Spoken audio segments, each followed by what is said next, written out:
Hi everyone, recording number 29. Ooh, exciting. 29 is definitely one of my numbers. Definitely a number that I associate myself to. But let me get into this, okay?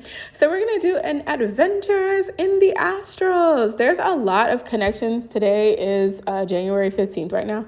And there's a lot of connections that are going on. And so I thought this would be a great time to do like a Astrals dream story time kind of mashup, okay? But I'm going to call it an Adventures in the Astrals. So we're going to be talking about... Woo! We're going to be talking about December 1st, 2023, okay? Now it's fun because how I came up with talking about this dream today was actually I was doing like a little reading for myself. Sometimes I like to just get like a spread of the energy to see what's going on. And especially when there's a lot going on, I feel like there's a lot going on, a lot of connections, a lot of aha moments and stuff. And so I like to just spread out the cards to be like, okay, what should I focus on today? Like, what's the focus? Like where would it be best to place my energy in right now? And so they were like, yeah, you need to go look up Aphrodite. And it was actually the song by Reni, Aphrodite, Rini. Great artist. Love his music so much. So anyways, and then it said December. And when I pulled December, it said last December, like as in 2023. So I went to my notes and I searched Aphrodite in December, and it came up with hermaphrodites, which is very interesting because I actually didn't even notice that Aphrodite was within hermaphrodites. So it's kind of like Hermes and Aphrodite, hermaphrodites, right? And it was like Nommos are sometimes considered to be hermaphrodites. And I was like, oh, I forgot that I even wrote that. Now, this is what was going on December 1st, and I'm going to connect it into my dream last night because I love when that happens. Because if I had not written these dreams down, I would totally forget about these things that happen. And I feel like a lot of it is a message. And so I just want to share it because I think it would be really, really good to share and might bring some other aha moments to others, okay? So on December 1st, I dreamed about this being child. This being, like, he was so domineering that I was actually saying that he was Lilith. But later on, I came to the conclusion that he is actually the child, the son of Lilith, okay? So I don't know whether that's my personal experience or something like that, but from what I have experienced interacting with this energy and with Lilith in the small capacity that I have, she has a very domineering child. And I would say that that is Enlil. That's who I'm assuming. Now, the other interesting thing is that I have seen the Enki energy and the Enlil energy, which I'm assuming that this person is Enlil, and they are very dimensionally different. So when I have come across Lilith in the Astrals, she is almost like, I don't know any other way to say it, than like she is like a scratch on reality, like chalk zone. Like a scratch on reality. And I assume that that means that she is projecting herself in from a different dimension. And so when she hits our dimension, for some reason, she looks two-dimensional as far as her physical appearance. Now, her energy is 360. So how would I explain that? You know, like if you've had a spirit or an energy of something, because everything that you can't see is not a spirit. Some of it is dimensional beings, some of it is interdimensional. It's a lot of things in between. Some of it could be humans astral projecting to you. I've also figured that out. But, you know, when you can't see them, but you can feel them though. Like you can feel the atoms and particles and like the shape of their hands and stuff like that. You just can't see them. So I'm not saying that she comes in two-dimensional. What I'm saying is that the physical part that you can see from what I saw was that it was a two-dimensional kind of scratch on reality, kind of look of an old hag energy. That's what I would say. Okay. And she was definitely harassing people. She was definitely harassing people. I'm going to just keep it a buck with you. Okay.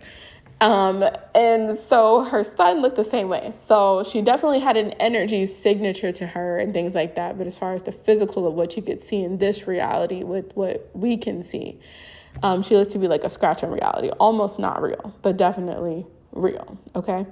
Now, anyways, I'd had an issue with this son in October. Okay. And so I was kind of trying to get him out of my energy field because, like I said, he's very domineering. He's very entitled. He's, do you know what I'm saying? Like one of those type of energies. And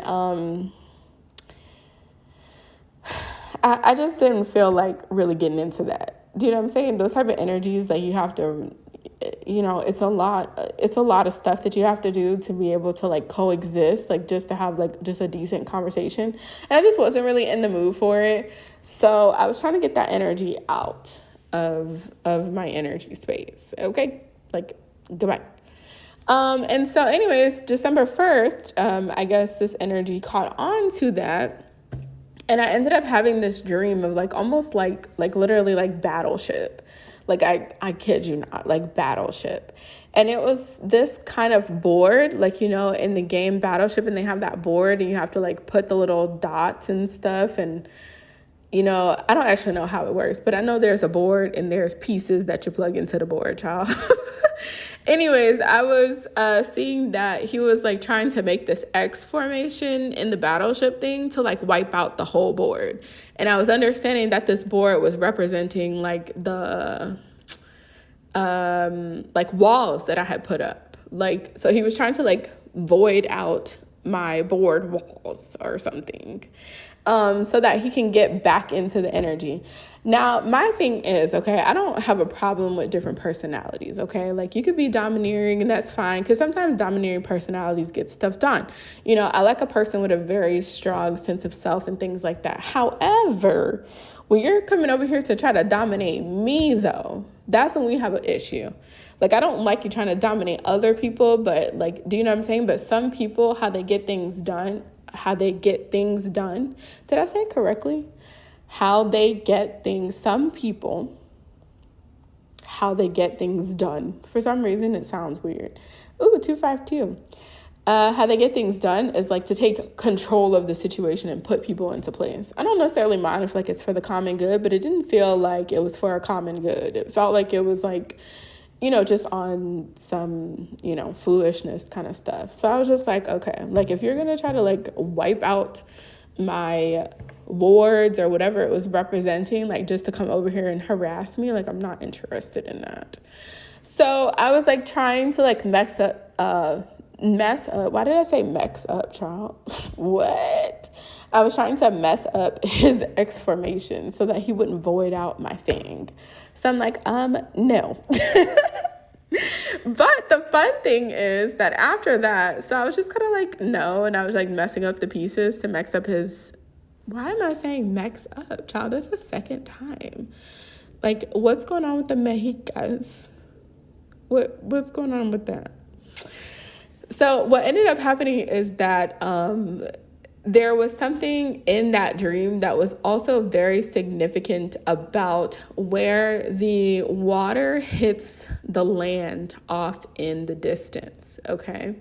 So like when you're out on the water and you're looking at the land and where the land and the water meet. I forgot what that little break is called, but it's almost like a quote unquote illusion, okay? And I'll get back to that in a second because that connects into my dream last night and that'll be a separate message, okay? But anyways, that's kind of where we were with this battleship thing. But where the land met the water was like a portal kind of situation. So I think while I was like kind of messing up his thing and I figured that he wouldn't get the X complete, I decided to kind of travel that portal between the land and the water, right? Which is an earth sign. It's land and water. Earth sign is land and water. Earth is land and water. Really, it probably could be like all elements because there's all elements within the earth now that I'm thinking about it actually. But mainly when you think about earth, we think about land and water. So when I traveled the portal, it was so interesting because, I just saw a sparkler. Hey, It's 2:55, okay? I just saw a sparkler. That always means that like someone's tuning into the conversation. So welcome. Come in. Don't act a fool. Okay, so, and this is really important what I'm saying, okay? So after that, I ended up having this fun experience of, actually, I feel like that was later in the day. What was the one right after that? Where the land, yeah, the X shape, yeah, where the ocean breaks with the water and the land. And then I saw a feminine counterpart, but mainly a male energy. Yeah, I can see him starting to manifest. Yeah. So yeah, it was almost like he was bringing like the Lilith aspect, I guess, trying to like push her in to help him break up this thing. And anyways, later on that day, I ended up going to sleep and I ended up having this dream, about Ray and we were up in the cosmos. This was so much fun. Ooh, 256. I associate that to Santisma Muerte. Okay. But I think that this does have to do with like the break in the land and the water is like a portal and you can travel it. And so I think at some point I ended up in the cosmos, because I felt like this dream was like a continuation, even though I had it like later in the day.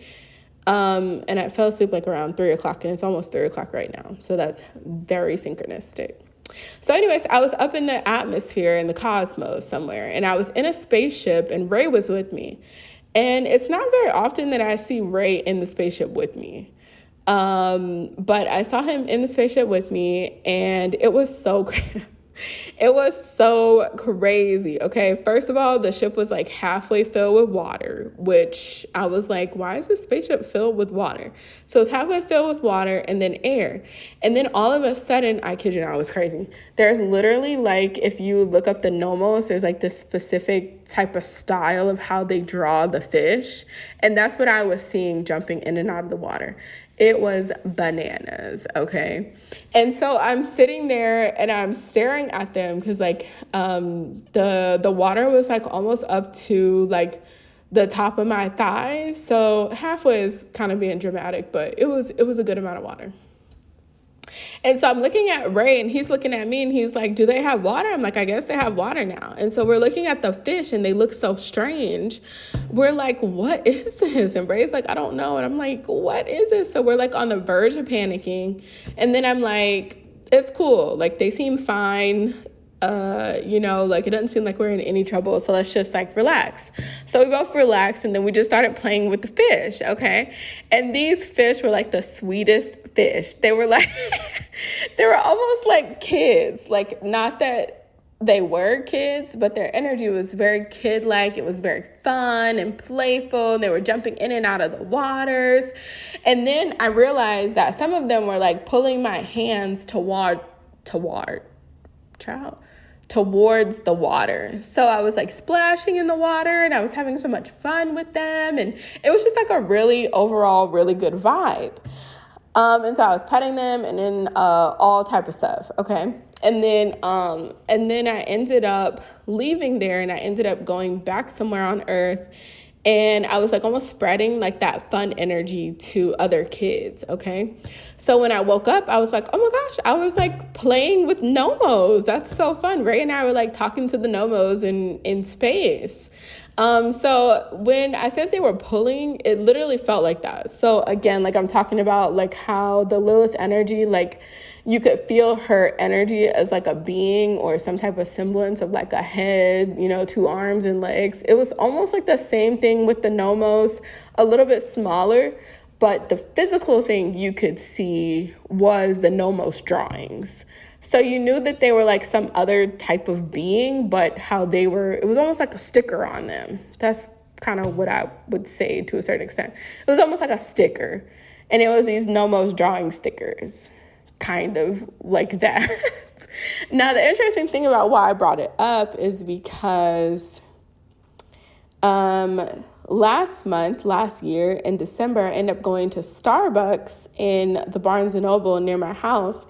And I went to the self-help section of Barnes & Noble. And sometimes I like to just like randomly pick a book and then just turn it to a random page and read the message. So I ended up grabbing the Dremvalo Melchizedek book. Child, goodness gracious, the Melchizedeks. Okay, that's a whole nother conversation. 3:00 on the dot, okay? That's a whole nother conversation. I'm gonna have to come back to that in a second. But anyways, I picked this book and it's called The Ancient Flower of Life. So the chapter that I picked was where he was talking about going to Peru with a Dogon elder. Of course, the Dogons talk about the Sirius B beings and the Nommos, okay? And so when he was talking about going to Peru, he said that he and this Dogon elder ended up picking this hotel, which was called St. Augustine. And so the logo for St. Augustine looked very similar to the Nommos drawing. So he was like, this is like synchronistic. And so he thought to ask the local people about these drawings and, what it represented to their culture. So he said that he went to go and talk to the Uros Indians. I'm not exactly sure if that's how you pronounce it, but Uros Indians, I guess, of Peru. And so when he talked to them, listen to this. I almost fell out the chair. Excuse me, child, at Starbucks. I literally almost passed out of the chair at Starbucks. Like when I tell you I almost fell out of the chair at Starbucks. I know I did like a what? So he said that he went to go talk to the Urus Indians, or indigenous people, Indigenous people. I don't remember if he said Urus Indians, though. For some reason, I feel like he did put an Indian on there. I don't know. But anyways, and he asked them about the symbol from the hotel. And he said that they told him that there were legends that speak of people, listen to this, coming in spaceships to the people of Lake Titicaca in this specific valley of I can't remember right now, valley of something. But it's around Lake Titicaca though. And they said that there were these beings that came that looked like the drawing, and their spaceships were filled halfway with water. I kid you not. And when they opened up the spaceship, some of their water flowed into Lake Titicaca, and they looked almost dolphin-like, like dolphin-human hybrids. And they came to swim to the shore, and they started teaching the indigenous about, I think, culture or civilization, or they added some stuff to their civilization. They taught them something. And then eventually they went on to have relationships with the indigenous and children, I'm guessing. And so I'm like, oh my gosh, I literally dreamed about this. Now, this was last December, so this is a year ago that I dreamed about the Nommos and this filled up with water stuff. And so I was like, oh my gosh, that's such a specific detail. And that's exactly what I dreamed about too. And so it was just really, really crazy. And so last night, I also had this dream where I was back on the waters. And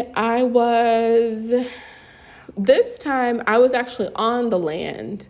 And I was talking to someone because we're kind of hovering above the water. So I don't know if we were just like floating or flying or something like that. But I was talking to someone. We're above the waters. This was another human, I'm pretty sure. It wasn't like a ET or interdimensional being or something like that. I'm pretty sure it was another human.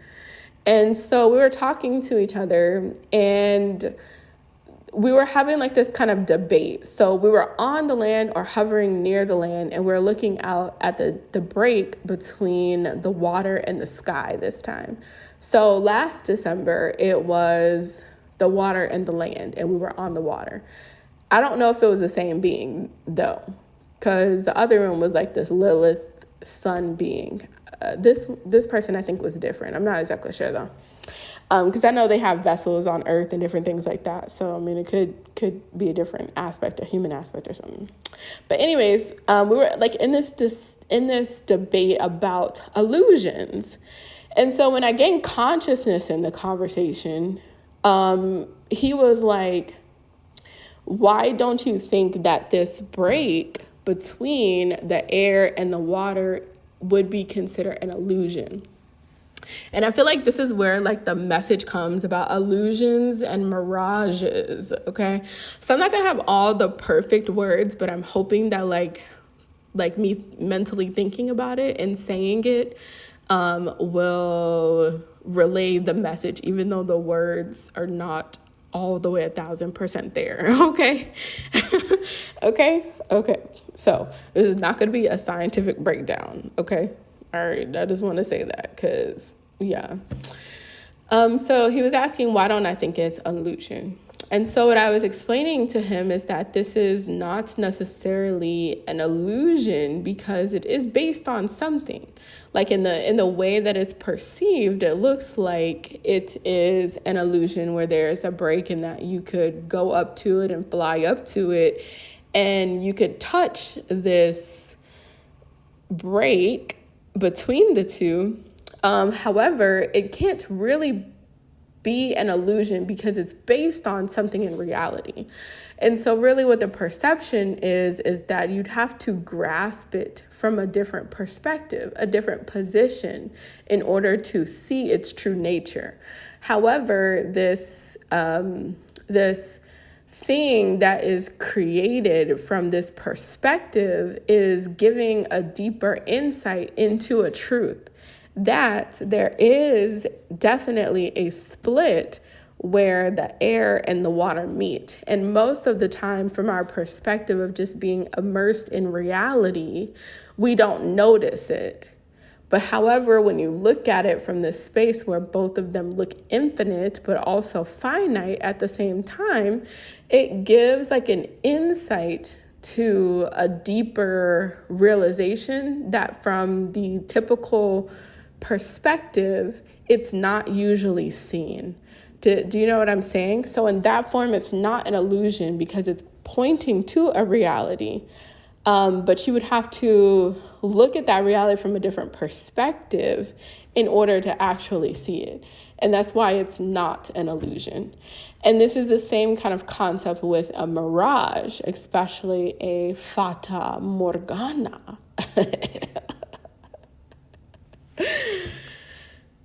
Some people will say that it is mirages that happen in the desert.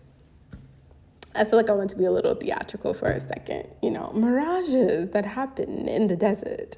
However, it could be treated as seeing a sort of pre-manifested,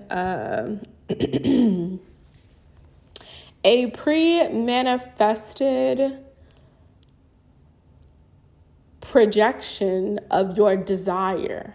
Okay.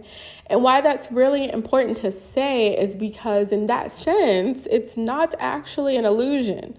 Now, how you would actually obtain that manifestation in the desert where it seems like it's impossible would actually be to focus on it, would actually be to focus on the mirage. And in that moment, you can actually test, let's say, your manifestation abilities on a physical level because people have Apports. Do you know what I'm saying? Some people are able to get gifts or trinkets or coins or things like that from seemingly out of nowhere, right? Now, if you study into Apports and seances and these type of things where people actually get these things out of thin air, then you know that a lot of the time it's actually spirits that are bringing things through from one time space reality that is usually hidden or unseen into their seen and present moment. So it's not literally magic in that sense. And so in that moment when you are in the desert and you are surrounded by sands and there is no distraction in a sense, you could focus on that desire, and who's to say that that desire won't manifest, especially with the help of spirit. And in that moment, we wouldn't call it a mirage. We would call it a pre-manifestation of your desire, and then the will and action to actually bring it forward. So if you say, I'm really hot and I'm thirsty and I really want water, who's to say that the water won't manifest? And when the water actually does manifest, we would call it an apport. We'd call it an apportation. We'd say, oh, there must be a spirit somewhere that brought this to you, right? Do you get what I'm saying? If you haven't heard that much about Apports or anything like that, highly suggest you to watch the skull experiment. The skull experiment. Sounds like skull, but SCOLE experiment on YouTube, and it talks a lot about Apports. There's also Jeffrey Mishlove. He has a channel called, is it New Beginnings, or... I don't think it's New Beginnings. But it's something really progressive sounding. Like, let me just pull up his channel right quick. I love 311. That's door and key numbers, Hakate numbers. Jeffrey, not Dahmer, Charles Mishlev. Oh, New Thinking Aloud. Yeah. New Thinking Aloud. 177 subscribers. Yes. So he has some great ones on here about Apports. With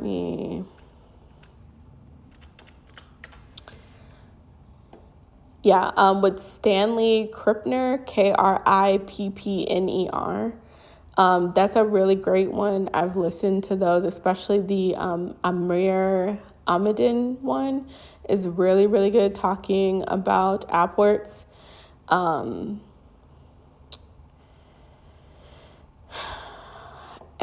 there's also a guy on YouTube named Shane something who does like jewel Apports, like through his mouth and eyes, like tear ducts, I'm assuming. And I will definitely say that I have experienced Apports as well. I've also experienced things going missing, so people taking Apports as well. That's a whole nother story for another day, though, because those experiences are really interesting and fun at the same time. But I will say one way that you know that you have received an Apport is that they usually make a very loud sound. And it's usually like out of the blue, out of nowhere. I have also had dreams, which I'll talk about at another time, of someone actually showing me where a piece of really valuable items were in their house back in a time frame that I could bring to the present moment and actually sell it for money as like a thank you for helping them. Now, I haven't actually done that yet, but I'm interested to see how far we could actually take that, though. Because I've heard about Apports coming to you, but you going to get them is like a whole nother level. But I'm sure probably for like different dimensional things, it's probably like not that big of a deal. Because when he was giving me the instructions for it, didn't seem like a big deal at all. It was like, yeah, you just go in there at this certain day and time and then go grab it. Nobody's going to be looking for it. It'll just be like a family heirloom that went missing and we never found. And he was like, he wasn't going to do anything with it, so we could sell it. So yeah, I'll give an update if something ever happens with that, because it was very clear in the dream that I needed a team in order to do that. So anyways, I hope that was really interesting and exciting. If you have any questions, you can definitely leave them in the comment section below. You can also email me, and I'll try my best to answer what I can. And yeah, if you want to share your own Nommos experiences or Apport experiences, I would love to hear them. And yeah, stay connected, subscribe, like, share the video with a friend, especially if I mentioned something you guys have been talking about. And I will be back with more cool stuff soon. Bye. 314, that's pi numbers. Yes. Okay, bye.